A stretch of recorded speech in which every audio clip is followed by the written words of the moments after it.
천안초등학교 화재 참사 희생자 8명에 대한 합동 연결식이 오늘 학교장으로 엄수됐습니다.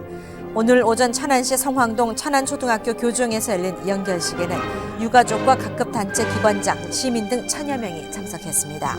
애도의 글을 낭독한 이 학교 6학년 김예지 양은 마라도나를 꿈꾸고 홍명보를 존경하던 친구들의 이름을 영원히 잊지 않겠다며 울먹였습니다. 어제 KBS 시사기획 쌈을 통해 드러난 스포츠계 성폭력 사례는 정말로 충격적이었습니다. 이를 방지하기 위해서 교육부가 합숙훈련 폐지안부터 내놨습니다. 김도환 기자가 보도합니다.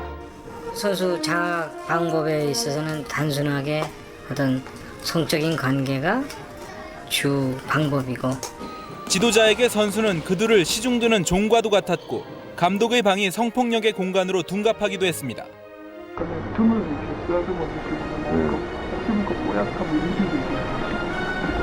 어제 시사기획 쌈에 소개된 성폭력 실태는 충격과 경악 그 자체였습니다. 파문이 일자 학원 스포츠의 주무부처인 교육인적자원부가 나섰습니다. 해당 감독을 학교에서 영구 퇴출시키고 합숙을 단계적으로 폐지하겠다고 밝혔습니다. 네, 얼마 전 광주의 한 여고 배구 코치가 숙소에서 선수들을 상습 성추행한 것으로 밝혀져 충격을 줬는데요. 그동안은 합숙훈련이 경기력을 높인다는 믿음 때문에 여전히 존재하고 있지만 이번 사태를 계기로 운동부 합숙에 대한 철저한 관리와 재검토가 시급하다는 지적입니다. 김기범 기자가 취재했습니다. 경기도의 한 고교 축구부. 30여 명의 선수들이 한 방에서 먹고 자고 운동합니다. 대부분 현장 지도자들은 합숙이 학생들의 일탈을 막고 훈련에만 집중해 장점이 크다고 보고 있습니다. 집에 있을 때는 막 컴퓨터도 많이 하고 막 그러는데 여기서는 그런 거를 못하게 자제해 주니까 개인 시간도 많이 갖고 그러니까 좀 더 도움이 되는 것 같아요. 하지만 합숙은 다른 나라들에선 거의 시행하지 않는 우리만의 제도에 가까운 데다 합숙의 부작용이 너무 심각한 상황입니다. 일부 지도자들은 멀리 있는 부모의 눈을 피해 상습적인 체벌을 가하고 있고 어린 학생들에게 자신의 빨래를 맡기는 등 개인적인 일을 시키기도 합니다. 여학교 팀의 경우엔 지도자들이 폐쇄된 공간에서 성추행을 자행하는 일이 적지 않아 합숙 제도의 폐해는 선수들에게 심각한 정신적 충격과 상처를 남길 수도 있습니다.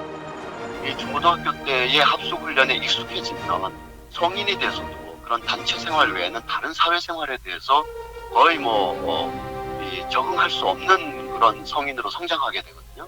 가장 근본적으로는 합숙이 경기력 향상에 큰 도움이 되지 않는다는 지적도 있습니다.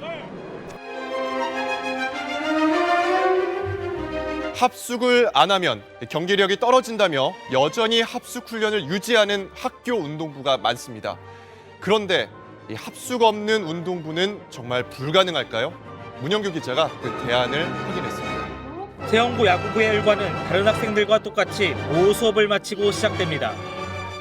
합숙소 대신 부실이 있는데 여기서는 말 그대로 옷만 갈아입습니다. 팀 훈련은 저녁 전까지, 새벽 훈련은 없습니다. 중학교 때보다 줄어든 팀 훈련량은 자율적인 개인 훈련으로 보충합니다. 이 야구부의 철학은 분명합니다. 승리에 크게 연연하지 않고 이겨지면 좋겠지만은 항상 행복한 즐거운 운동을 할 수 있는 그런 환경을 조성해주고 공부하는 그런 자세가 몸에 배이면은 미래에도 큰 역할을 해나갈 수 있다고.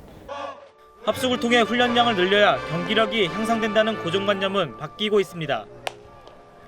하지만 학생 선수 수급과 체육 특기자 대학 입시 문제 등으로 당장 모든 운동부의 합숙을 전면 폐지하기는 쉽지 않습니다. 단기적 대책으로 연중 상시 합숙은 제한하되 필요한 경우 일반 학생들과 함께 생활하는 기숙 방식이 주목받고 있습니다. 중장기적으로는 선진형 학교 스포츠 클럽의 확대가 필요합니다. 엘리트 스포츠 합숙 훈련 문제를 짚어봅니다. 오늘은 마지막으로 해외 사례를 살펴보겠습니다. 18살의 축구대표팀에 뽑힌 슛돌이 이강인은 초등학교 때부터 스페인으로 축구 유학을 갔었죠. 이강인의 하루 시간표는 어땠을까요? 김기범 기자가 전합니다. 어린 시절 스페인 유학길에 오른 이강인. 이강인의 학창시절 하루 일과는 다음과 같습니다. 8시 반, 9시까지 학교를 들어가고 그 12시 반에 학교 먼저 끝나면은 집에 가서 점심 먹고 3시부터 5시까지 또 수업이 있었어요. 6시, 7시에 운동을 가서 9시 정도에 끝나고 집에 와서 정상적인 학교 수업을 다 받고 훈련은 평일 저녁 2시간 정도뿐이었습니다. 다만 효율적이면서도 강도 높은 훈련이었습니다. 주중에는 공부와 운동을 병행했고 주말에는 실전 감각을 다졌습니다. 스페인은 합숙 훈련 없이도 지속적으로 세계 최고 선수를 길러내는 유소년 시스템을 확립시켰습니다.